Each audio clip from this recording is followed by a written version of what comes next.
Hello students, देखते हैं exercise 13.3 का question number 1। An urn contains 5 red and 5 black balls. तो ये हमने यहाँ पे एक अर्न ड्रॉ कर दिया। इसमें 5 रेड बॉल है, 5 ब्लैक बॉल्स है।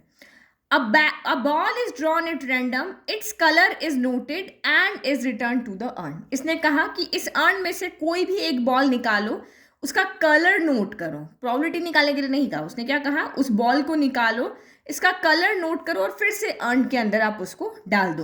तो यहाँ से आपकी दो कंडीशन हो सकती है कि मे बी वो 5 मतलब रेड बॉल उसके हाथ में आई हो। जब आपने यह ball is drawn at random ना, तो उसने कलर थोड़ी ना दिया कि रेड बॉल निकालो या ब्लैक निकालो, उसने कहा कोई भी एक बॉल निकालो।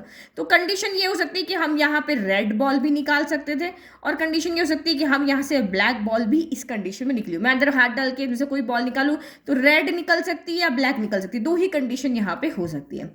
More over, 2 additional balls of the color drawn are put in the urn and then a ball is drawn at random। अब सेकंड कंडीशन में उसने क्या कहा कि पहली बार में आपने बॉल निकाली, देखी, अंदर रख दी। अब उसने कहा कि जिस भी कलर की बॉल निकली है, रेड कलर की निकली है तो अंदर 2 रेड बॉल और ऐड कर दो। ब्लैक निकली है तो अंदर 2 ब्लैक बॉल को और आप यहाँ पे ऐड कर दो, और तब उसमें से कोई एक बॉल निकालो। What is the probability that the second ball is red? तो क्या प्रोबेबिलिटी है कि सेकंड बॉल जो आप निकाल रहे हो वो क्या होनी चाहिए, रेड होनी चाहिए। फर्स्ट आपकी क्या हो सकती है, रेड भी हो सकती है, ब्लैक भी हो सकती है, लेकिन उसने कहा कि सेकंड बॉल के रेड होने की प्रोबेबिलिटी आप यहाँ पे निकालो। ठीक है, तो क्वेश्चन आपको यहाँ पे समझ में आ गया। अब देखो स्टेप बाय स्टेप जैसा क्वेश्चन कह रहा है वैसे ही काम करते हैं।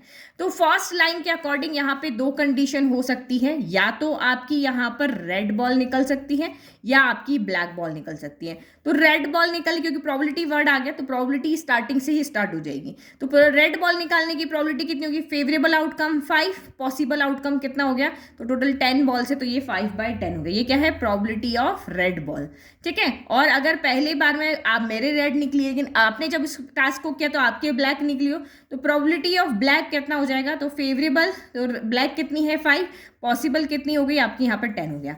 अब इस स्टेप के बाद में जिसके रेड निकली है वो इस अर्न के अंदर क्या करेगा, 2 रेड और इंक्लूड कर देगा। तो 5 + 2 रेड हो जाएगी और 5 आपकी यहाँ पर ब्लैक ही रहेगी। लेकिन जिसने भी ये प्रैक्टिकल किया और उसके अगर ब्लैक निकली है तो रेड तो आपकी 5 ही रहेगी, ब्लैक में 2 और ऐड यहाँ पर हो जाएगी। ठीक है, तो इस कंडीशन में उसने क्या कहा, what is the probability that second ball is red. तो यहाँ अगर ये अर्न की कंडीशन है तो अब रेड बॉल के निकलने, ये फर्स्ट कंडीशन, ये सेकंड कंडीशन, तो अब रेड बॉल के निकलने की प्रोबेबिलिटी यहाँ पे क्या होगी। तो सबसे पहले आपने यहाँ पे क्या किया, तो यहाँ पे क्या हो जाएगा, पहले ये वाली प्रोबेबिलिटी, अभी अपने बेस थ्योरम में आपको पढ़ाया था मैंने, और यहाँ पे ना तो बेस थ्योरम लग रही है ना ही आपकी कंडीशनल लग रही है, क्योंकि कुछ गिवन नहीं है, कुछ भी यहाँ पे नहीं। यहाँ हम जो मेथड यूज कर रहे हैं वो है थ्योरम ऑफ टोटल प्रोबेबिलिटी, ये वाला। तो ये बहुत सिंपल है, इसलिए मैंने आपको यहाँ पे इतना समझाया नहीं, तो सिंपल ये, क्योंकि यहाँ इन दोनों में से ये काम पहले हुआ तो इसका प्रोडक्ट मल्टीप्लाई बाय,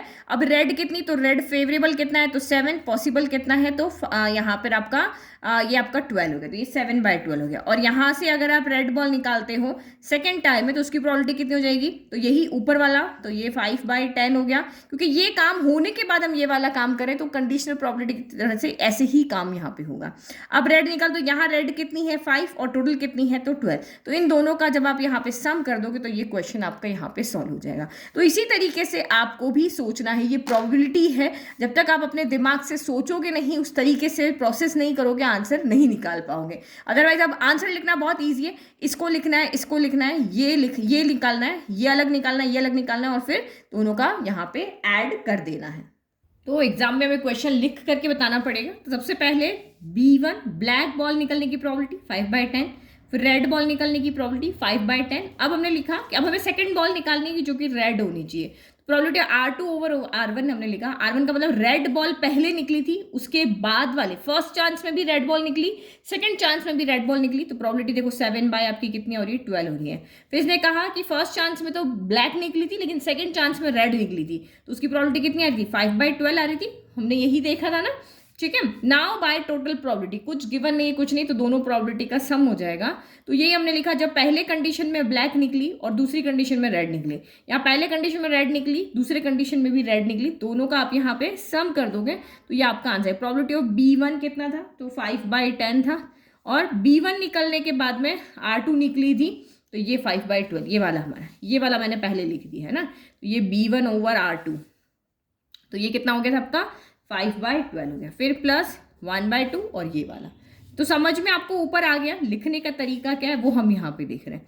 तो ये 5 के टेबल में कैंसिल हो गया 2 टाइम, और यहाँ सीधा मैंने 1/2 लिख दिया, 5/10 लिख लेते, ठीक है। तो ये 5 के टेबल में कैंसिल 2 टाइम, तो कितना हो गया 5/24 प्लस 7/24, तो 7 + 5 कितना हो गया 12/24, यानी कि 1/2, यानी सेकंड चांस में रेड बॉल निकलने की प्रोबेबिलिटी कितनी है, तो 1/2 है। तो ये पहले आप इस तरीके से समझो, एक जैसे जैसे क्वेश्चन कह रहा है वैसा वैसे आप यहाँ पे मैप बना के या रफली फिगर बना के उसको देखो, उसके बाद आप लिखने का काम करो, ठीक है।